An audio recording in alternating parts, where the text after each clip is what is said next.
Hi everyone, so this look I created for you guys is a really fun, very purpley lavender plummy look. It's got some more, nice richer intense burgundies.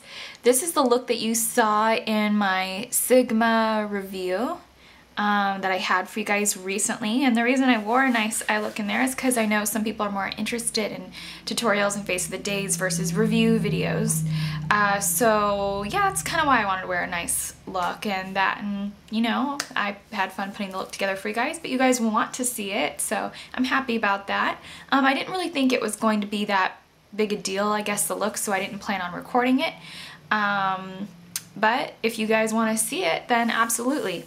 So yeah, anyways, the original time I put together this look was done with some MAC I'm trying to use up, and I didn't have a lot of time to do a tutorial and review, so I had to get the review up, so I did the review and just quickly pulled together this look, but I had used some old MAC, and I'll be telling you which dupes are ones I used, and we're just going to be using drugstore to recreate this look. It looks almost exactly the same, so if anything, it's just more affordable for you guys, so that's great.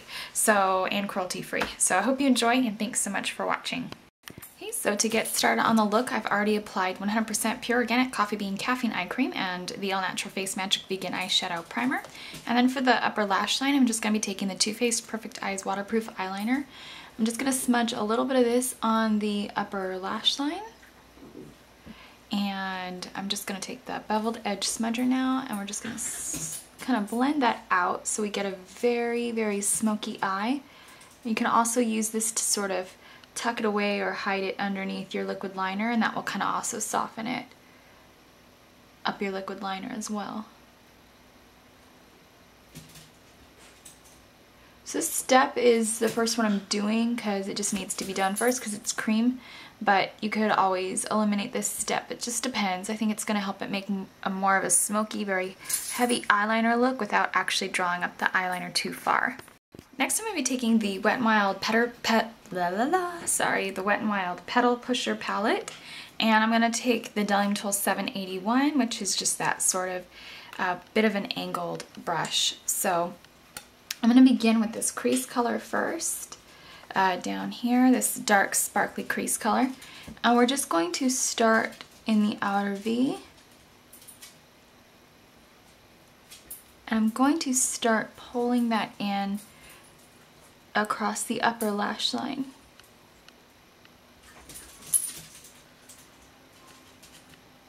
Basically, we're just going to use this pencil and this eyeshadow to get a very smoldery, smoky line in the outer bit.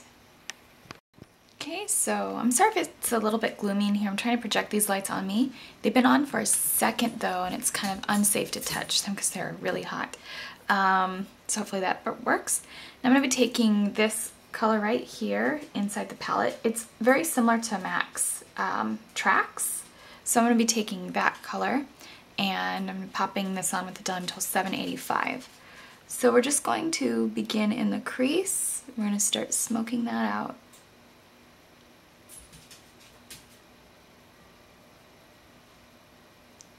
And this color is basically going to be our transition color between that really dark blackened red. That really dark blackened red is kind of like Beauty Marks. Sorry, from MAC. It's not really like Sketch. I wish it was more like Sketch though. I'm just going to blend that out.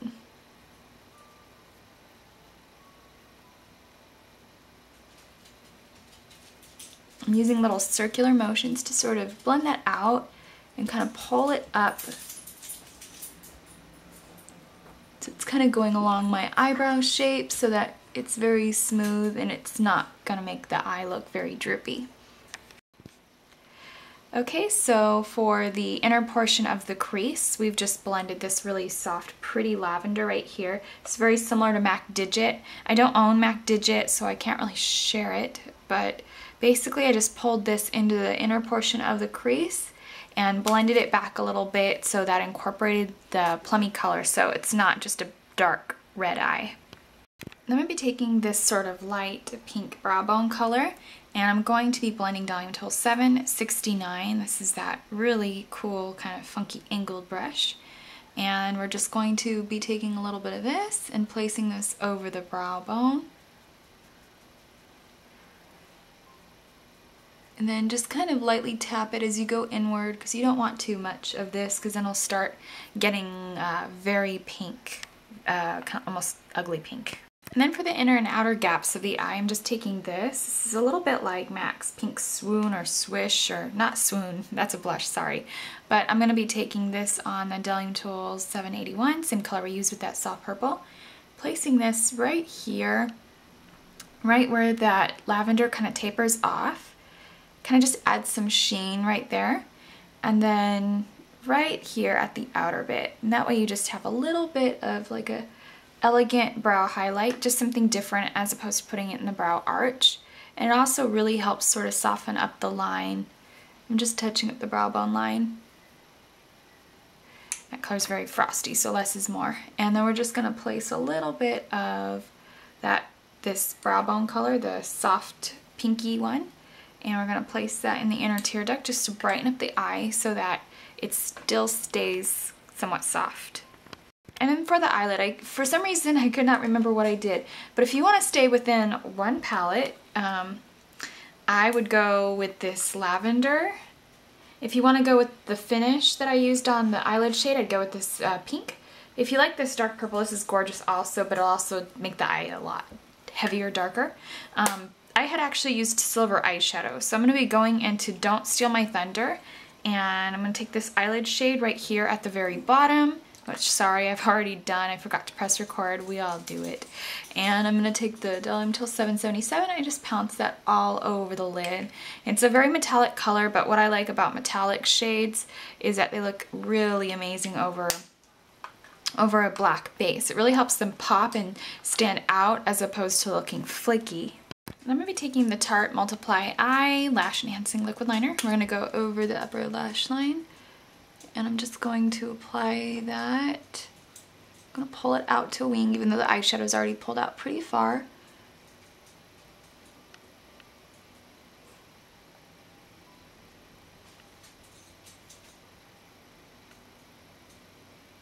And I just did little sketchy strokes to sort of connect the upper lash line, so I had a full line of even eyeliner on the upper lash line.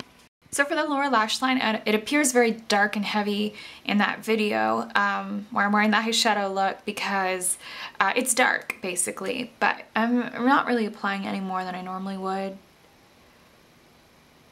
I think it's the illusion of that because the colors are so dark, there's a lot of definition and you know, the black base. But I'm basically just going to put on a little bit of Perversion. I'm going to tightline and waterline. And this step's optional. I would definitely say it depends on how your makeup wears on the waterline. I've freeze framed my video so I could copy the look. And I just put a little bit into the inner tear duct. And this is Urban Decay's 24/7 liner in Perversion.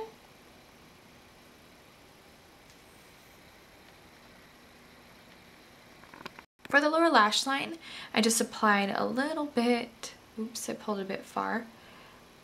And then we're just going to apply a little bit of that to the lower lash line. Kind of smudge it out with our finger. So that way it doesn't really crease or get too creamy or whatever. So it's a little fun and vampy right now. I think as long as you wear waterproof eyeliners and you set them in the summertime, you can get away with this look. For the lower lash line, I'm going to be taking more of that crease shade, that dark sparkly color. I'm just going to get on the tips of my 777. I'm going to tap this over the black. If your eyeliner tends to smear, you could always go with like a lighter purple or an eyeshadow with a dry texture. Or just don't put a base on the bottom or a primer on the bottom. I tend to put a primer on the bottom so my liner really pops, but you could always skip that. Maybe it'll work better for you in smudging. So that's really what creates the vampy look. It's no more or less products than I've seen many people wear. Eyeliner is something I've seen many people wear on a regular basis. I know it's not just me, but there you go. I think this look looks gorgeous with eyelashes, but I prefer softer ones for this look myself. As you can see, it's very heavy as far as the end result appears. It's once again, it's no more or less application I normally tend to use. But I'm going to be taking the Kiss number 3s. The original time you saw this, I was wearing the Ardell 305, so it's also a great pair. So just anything kind of wispy and light and pretty to sort of balance out the look. And then for blush, I'm going to be taking the Pumpkin Poppy Cosmetics. This is the Madame blush. It is a beautiful, gorgeous, pinky color, and it just gives you like a really nice, like almost like you've been out in the sun kind of flush. Just gives you like a really nice pop on the cheeks. With me applying a little bit of that towards the back of the cheek because we already have so much going on with the eyes. I'm going to take Urban Decay's 24/7 lip liner in Naked, and we're just going to line our lips and fill them in.